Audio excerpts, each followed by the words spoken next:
actually. They still didn't know who he was because he didn't, as a matter of principle, he didn't carry ID. He liked to flout the laws of the state, as Thoreau urged.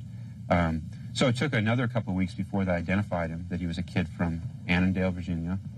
His parents were devastated, are devastated till this day, completely baffled. You know, he wrote no.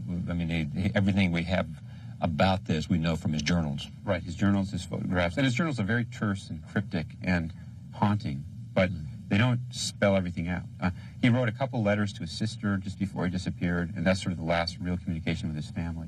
How did you find the story?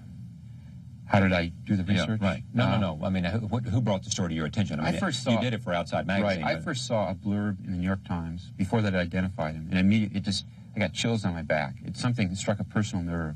What personal nerve?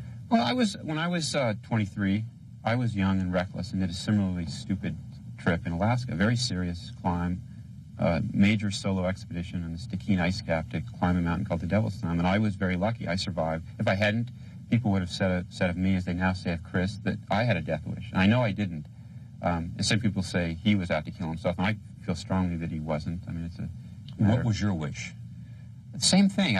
It's hard to articulate because it defies logic. I thought if I picked a challenge that was hard enough and succeeded, everything thereafter would be all right. I mean, it makes no sense, but I was convinced of this. And it was not that I would get rich. It was just in some spiritual sense that you would feel so good after doing something this hard that, you know, there's a long tradition of people who've done this. John Muir did that over and over again throughout his life.